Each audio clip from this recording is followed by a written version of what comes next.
प्रिय बच्चों, आज के चैप्टर में हम आपको टेंस का ज्ञान कराएंगे, है ना। Tense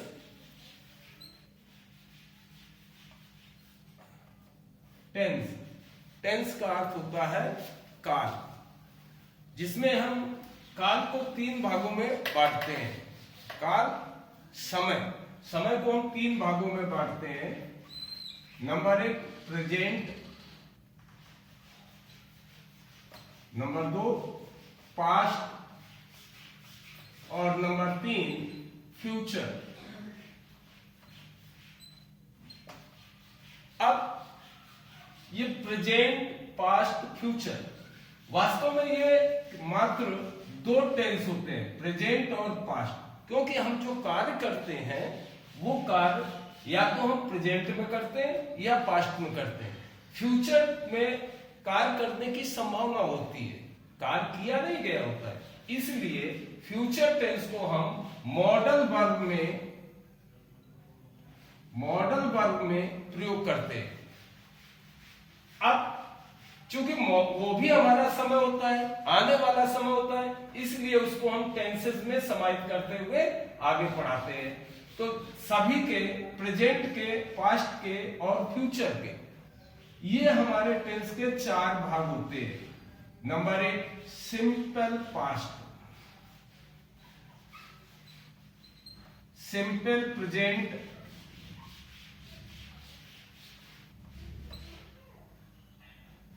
number two present continuous,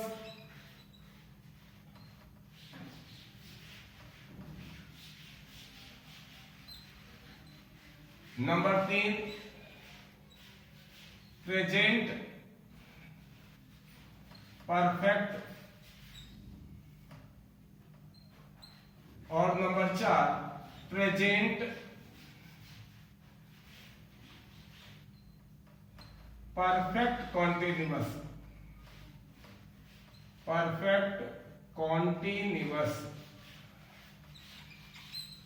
These are four tenses. Now we want to teach you one by one. Simple present, present continuous, present perfect, present perfect continuous. ये फोर टेंसेस आपको समझ में आए कि सभी का सिंपल प्रेजेंट, जिसको हम प्रेजेंट इंडेफिनिट भी कहते हैं, present continuous, present perfect, present perfect continuous.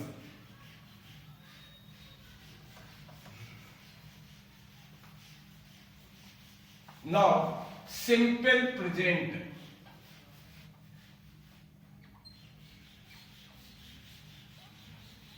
Simple present, simple present means according to definition, Hindi वाक्यों के अंत में ता है, ती है, ते हैं शब्द लगे होते हैं। ता है, ती है, ते हैं, ये शब्द आते हैं, ये शब्द आते हैं। अब इनकी हेल्पिंग वर्ब होती है, helping verb,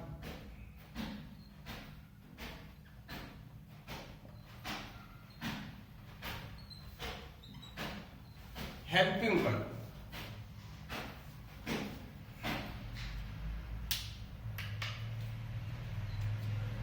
helping verb do and does, do does.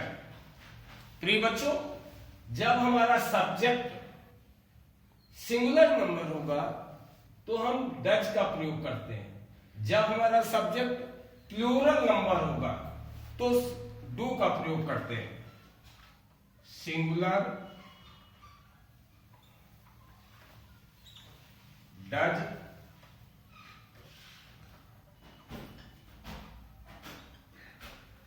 Plural do,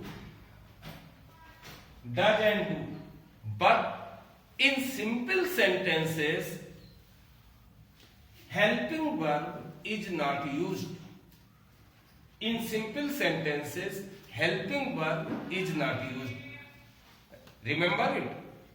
Simple sentence without helping verb. Only negative and interrogative sentences carry do or does. Now, main verb.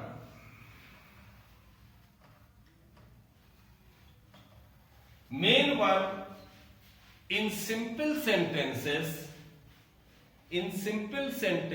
with singular subject s or es is added with the verb.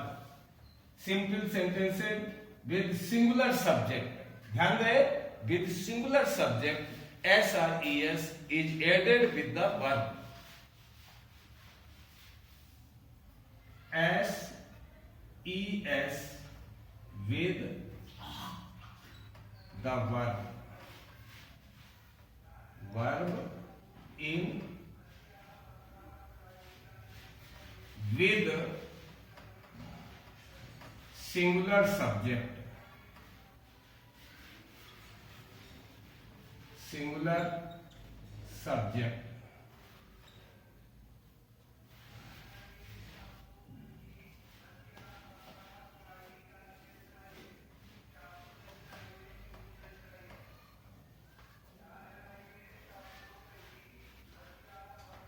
Just the same. Raju पत्र लिखता है. लिखता है. This is simple sentence. In simple sentence, Raju is the subject. Raju is singular, so we write writes. Raju writes a letter. वे गाना गाते हैं.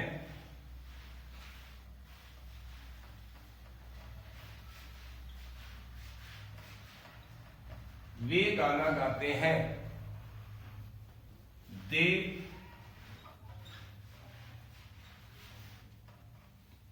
sing a song. They sing a song. They वे plural. Hindi में वे plural है, इसलिए सिंग में SAIES नहीं जोड़ा गया बच्चों. अगर सब्जेक्ट सिंगुलर था तो SAIES जोड़ा. वे प्लूरल है तो सिंग में SAIES नहीं जोड़ा. Verb is without SRES. ध्यान रहे बेटा.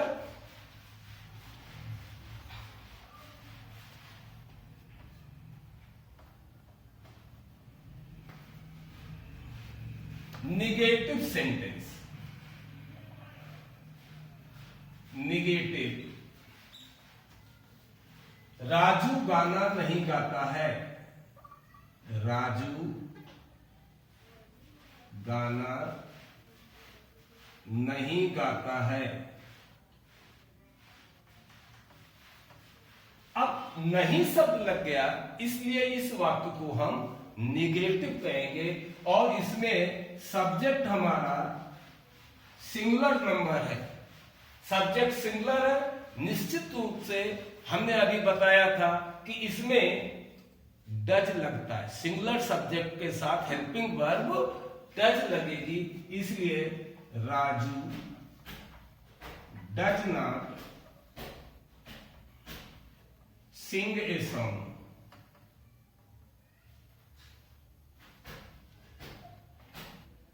Sing a song. तुम पत्र नहीं लिखते हो. तुम पत्र नहीं लिखते हो.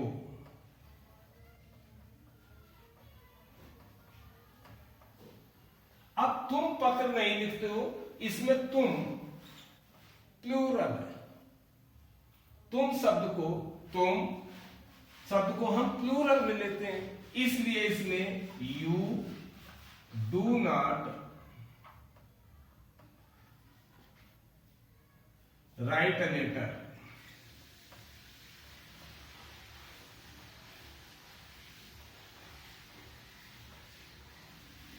समझ में आ गई बात बच्चों?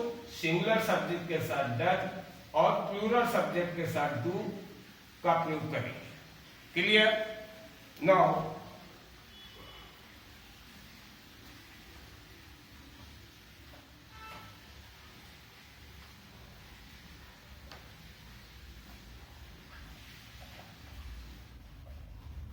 इंटेरोगेटिव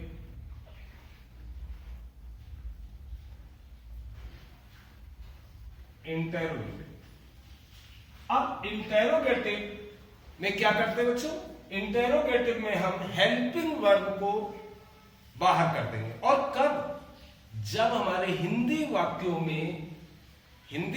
में क्वेश्चन वर्ड वाक्य के पहले आता है। जैसे क्या राम कानपुर जाता है? कानपुर जाता है, क्वेश्चन मार्क। अब क्या पहले लगा? इस वाक्य में देख रहे हैं आप कि ये क्या पहले आया है, इसलिए डज। और ये तो मैं पहले ही बता दिया, राम सिंगुलर सब्जेक्ट है, सिंगुलर सब्जेक्ट के साथ डज लगाएंगे। Does Ram go to Kanpur? ठीक इसी तरीके से क्या तुम पत्र लिखते हो?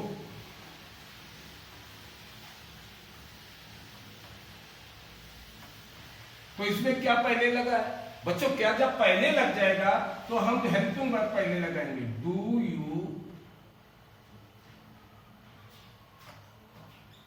Right a letter?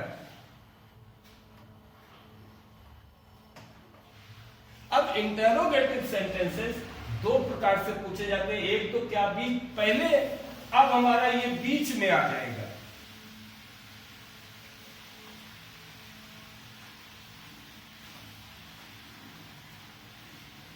ये हम WH वर्ड कहते हैं। जैसे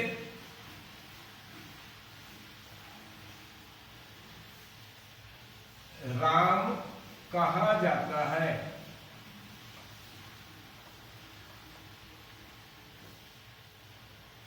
राम कहाँ जाता है?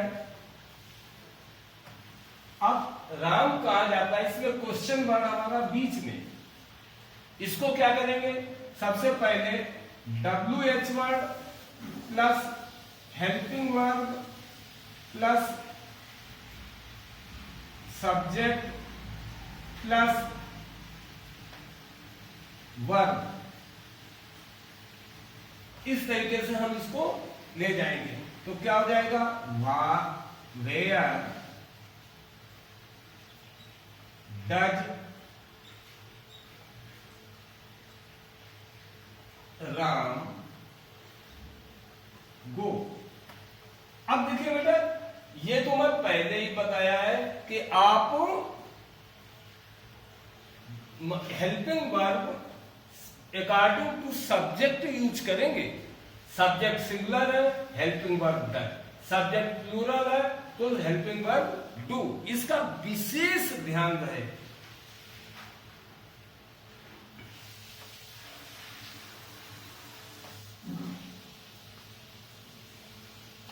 अब आता है तुम क्या खाते हो?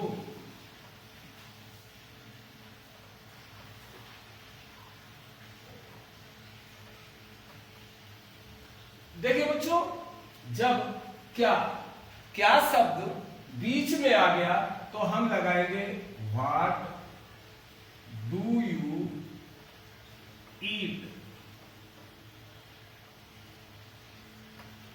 क्लियर बच्चों? अब ये हमारा सिंपल प्रेजेंट था। प्रिय बच्चों, यदि आपको हमारा वीडियो पसंद आ रहा है तो निश्चित तौर पर आपको हमारे मोटिवेशन के लिए सब्सक्राइब कर देना चाहिए, शेयर करना चाहिए और लाइक करना चाहिए, क्योंकि हमारा मोटिवेशन होगा, हम आपको ऐसे ही वीडियो डालेंगे और आपको निरंतर आपको शिक्षाप्रद वीडियो ये मिलते रहेंगे। धन्यवाद।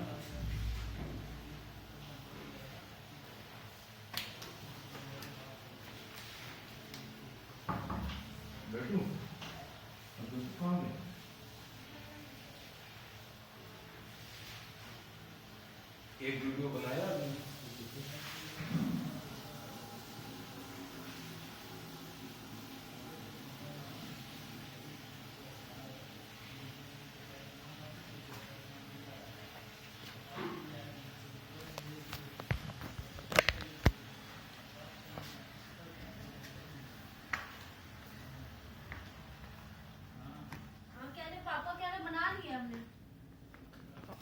देखते हैं पहले।